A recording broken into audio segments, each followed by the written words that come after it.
Dalam catatan Belanda, konflik ini disebutkan sebagai perseteruan antara Kongsing Jawa versus Kongsing Tionghoa. Selepas konflik, Samanhudi mendirikan organisasi yang nama dan tahun pendiriannya di kemudian hari menjadi polemik. Surat kabar pedoman masyarakat yang terbit pada 1937 menuliskan bahwa organisasi yang didirikan Samanhudi di Solo pertama kali bernama Sarekat Islam, bukan Sarekat Dagang Islam. Sebelumnya, laporan pemerintah Belanda pada 1913 juga menyebutkan hal yang sama, yakni organisasi yang dibentuk Samanhudi adalah Sarekat Islam. Sementara itu, Takashi Shiraishi menulis bahwa yang didirikan oleh Samanhudi di Solo adalah Sarekat Dagang Islam. Hal ini didasarkan pada kontak yang terjadi antara Samanhudi dan Tirto Adisuryo, pendiri Sarekat Dagang Islamiyah di Bogor. Ketika itu, Samanhudi meminta bantuan Tirto Adisuryo untuk membuat anggaran dasar bagi organisasi Samanhudi. Kebutuhan atas anggaran dasar ini dipicu oleh dorongan Belanda agar Rekso Rumekso memiliki badan hukum. Dalam perkembangannya, Syarikat Islam kembali mengalami kontestasi dengan kaum Tionghoa. Konflik yang sudah terjadi dari masa Kongsing itu kemudian merembet lagi. Itu kira-kira dari Juli 1912 sampai tahun 1913. Jadi bisa dikatakan kebencian antara dua kelompok ini terjadi mulai dari usia kecil sampai usia dewasa. Dan yang lebih mengerikan lagi bagi orang Tionghoa, pertumbuhan jumlah anggota Sarekat Islam itu luar biasa pesat. Dari bulan Juni 1912, hanya dalam waktu beberapa bulan saja dari 2.000 anggota, jumlah itu meningkat menjadi 35.000. Padahal penduduk Solo waktu itu sekitar 80.000.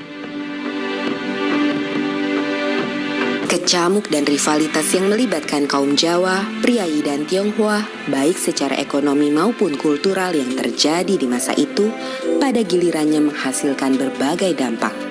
Di Lawean, yang merupakan wilayah para saudagar batik, masyarakatnya terdorong untuk menunjukkan status sosial melalui arsitektur bangunan rumah-rumahnya yang khas. Pertemuan antar mereka ini, interaksi manusia ini juga terjadi interaksi budaya.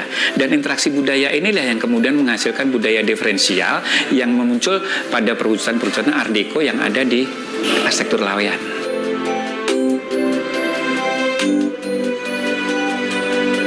Di Lawean secara umum bangunannya memang bangunan arsitektur Jawa, namun di situ yang membedakan dengan arsitektur Jawa yang di tempat lain, karena di Lawean kita ketahui kekerabatannya mayoritas sebagai saudagar. Maka sampai rumahnya pun, kekayaan orang Lawean itu kan bisa dilihat dari rumahnya. Tapi rumahnya kan tidak boleh rumah joglo. Joglo itu kan milik priayi, tidak boleh, hanya limasan biasa. Tapi di dalamnya wah kekayaannya luar biasa kan. Ada mitosnya, dindingnya dari uang logam, lantainya dari uang logam gitu. Kekayaan masyarakat Lawean ketika itu dilatar belakangi oleh teknologi cap yang membuat produktivitas batik meningkat. Dan hal ini pula lah yang pertama kali membuat Samanhudi terjun ke dunia batik. Perusahaan batik di Lawean ini dulunya memang perusahaan batik dengan batik tulis. Setelah ditemukannya teknologi cap, proses cap, maka menjadikan orang-orang Lawean orang kaya raya. Nah, salah satu orang yang usaha batiknya sukses itu adalah Kiai Samanhudi. Itu salah satu saja dari sekian ratus orang. Kemudian Kiai Samanhudi ini memang aktif dulunya adalah di kampung lah, di kampung aktif dengan organisasi organisasi lokal, kira-kira seperti itu. Beliau ini adalah seorang pengusaha batik yang penghasilan seharinya itu adalah 1.000 gulden, sama dengan gaji Gubernur Jenderal Belanda 1 bulan. Usaha bapaknya kan berkembang dari sistem care, sistem tulis ke sistem cap. Itu tentu pengelolaan manajemennya, pengelolaan personel, pengelolaan material repot itu, sehingga tidak tidak mengherankan kalau Haji Samanudi umur 19 itu sudah besar usahanya dengan 200 tenaga buruh.